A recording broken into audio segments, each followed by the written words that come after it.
باقی اشعار میں صرف دوسرے مصرے میں یہ چیز پائی جاتی ہے، ٹھیک ہے۔ غزل کا آخری شعر مقطع کہلاتا ہے، ٹھیک ہے، بشرطیہ کہ شاعر نے اس میں اپنا تخلص برتا ہو۔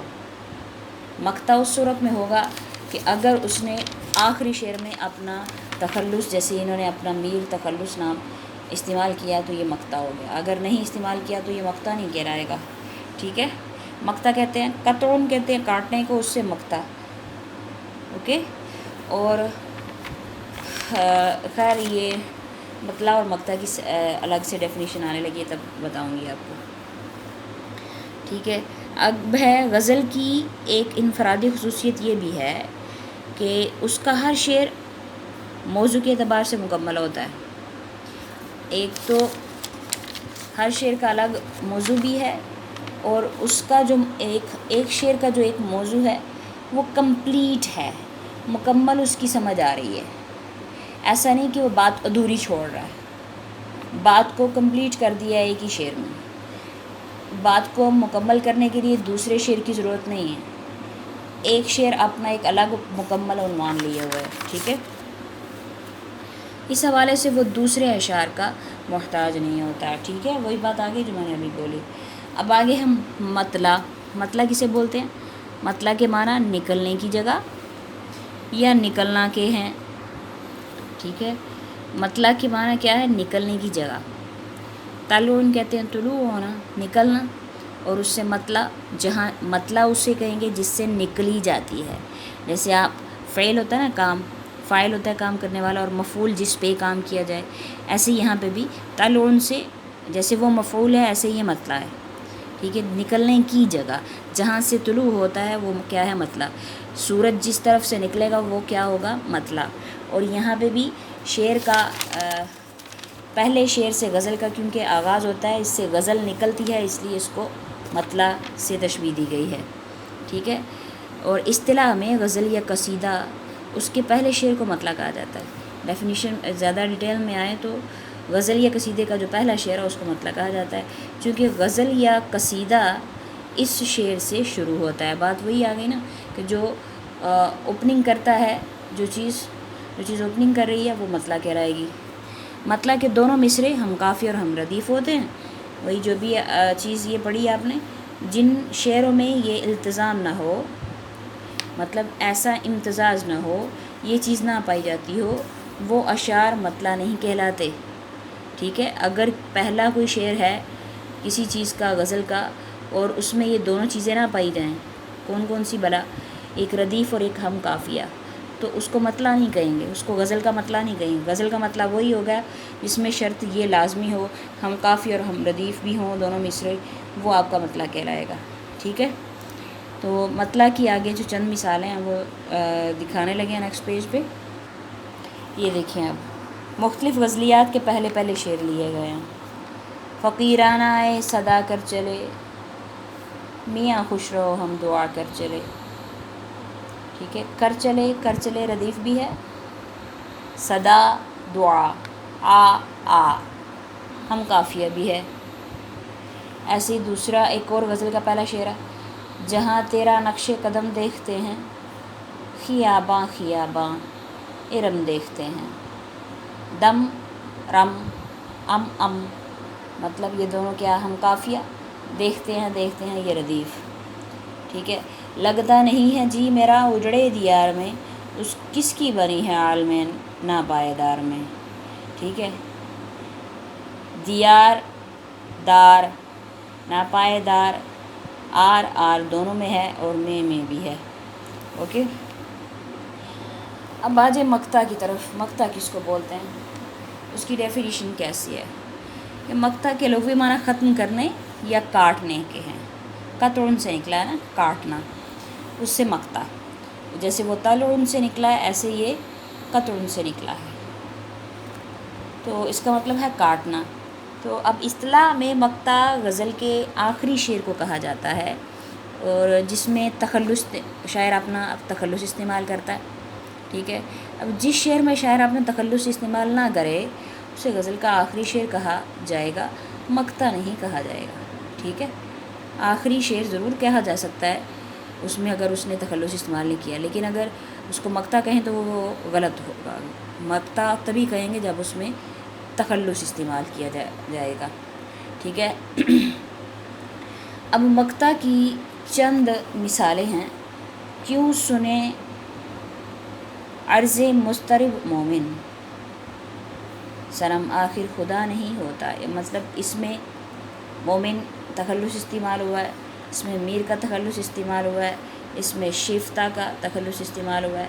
مطلب ان سب اشعار میں تخلص استعمال ہوئے ہیں. تو یہ کیا ہیں؟ غزلیات کے مقطع ہیں. آخری شعر ہیں یہ. اوکے. اب بیٹا اس غزل کو اچھے سے ذہن نشین کیجیے گا، اس کی ایکسرسائز کو بھی ذرا دھیان سے ذہن نشین کیجیے گا، اور ہمیں دعا میں یاد رکھیے گا. اللہ حافظ.